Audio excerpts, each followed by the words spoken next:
আজকে আমি রান্না করব লাউ চিংড়ি। লাউ চিংড়ি রান্না করার জন্য আমি সব কিছু রেডি করে নিয়েছি। এখানে লাউ কুটে নিয়েছি, এখানে চিংড়ি মাছ ধুয়ে রেডি করে নিয়েছি, এখানে পেঁয়াজ কুচি করে নিয়েছি, আর এখানে কাঁচামরিচ চিড়ে নিয়েছি, আদা রসুনের পেস্ট, লবণ, হলুদ, জিরা গুঁড়া, ধনিয়া গুঁড়া, সমস্ত মশলা আমি রেডি করে নিয়েছি। এখন আমি মূল রান্নায় চলে যাব। কড়াইটা গরম হয়ে আসছে, আমি তেল দিয়ে দিলাম, সরিষার তেল।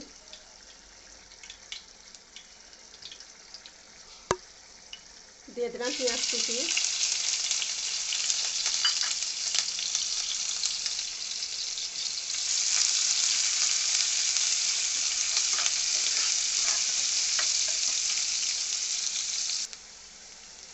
পেঁয়াজ হালকা লাল হয়ে আসছে, দিয়ে দিব আদা রসুনের পেস্ট,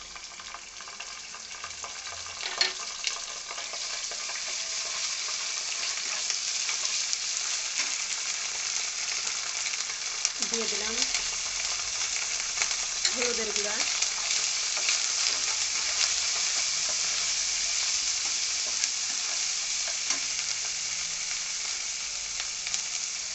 আদা রসুন ভাজা ভাজা হয়ে আসছে, দিয়ে দিলাম সামান্য একটু পানি,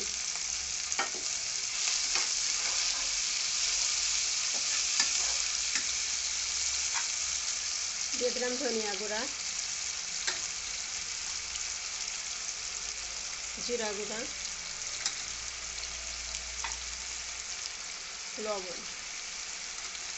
এই রান্নাতে আমি শুকনো মরিচ ব্যবহার করব না, শুধু কাঁচা মরিচ দিয়ে রান্না করব, কারণ লাউয়ের তরকারি কাঁচা মরিচ দিয়েই বেশি মজা হয়।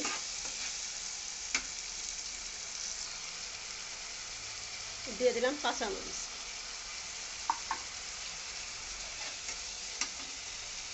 মশলাটা কষানোর জন্য সামান্য দিলাম পানি।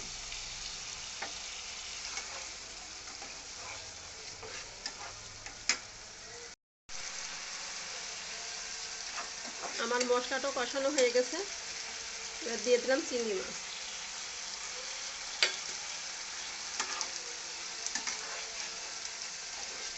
কাঁচা মরিচের তরকারি অত কালার আসবে না, শুকনো মরিচ দিলে বেশি একটা কালার আসতো, কিন্তু কাঁচা মরিচ খাবো না, লাউয়ের তরকারি শুকনো মরিচ দিয়ে বেশি ভালো, কাঁচা মরিচ দিয়ে বেশি ভালো লাগে, শুকনো মরিচ বলে ফেলছি আবার।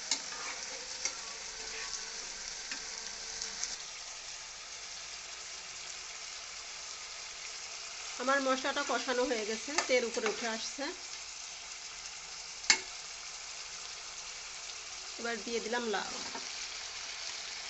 স্বাদের লাউ।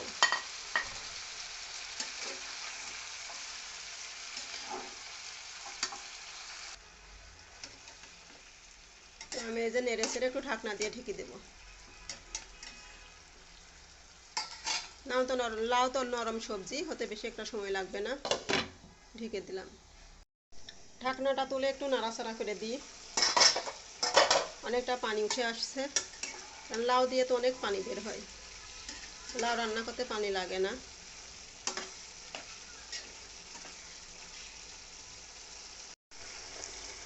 লাউ যদি বেশি সময় নিয়ে রান্না করা যায় তাহলে টক হয়ে যায়, কারণ লাউয়ের তরকারি যদি কালারটাও চেঞ্জ হয় তাহলে খেতে অতটা ভালো লাগে না।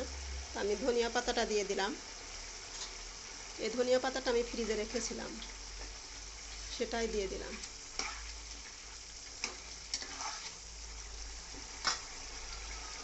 দিয়ে দিলাম ভাজা জিরা। আমার রান্নাটা হয়ে গেছে। আমার ভিডিও যদি ভালো লেগে থাকে অবশ্যই লাইক কমেন্ট শেয়ার করে পাশে থাকবেন। আগামী নতুন অন্য কোনো ভিডিও নিয়ে আপনাদের সামনে হাজির হব। সবাই ভালো থাকবেন। আল্লাহ হাফেজ।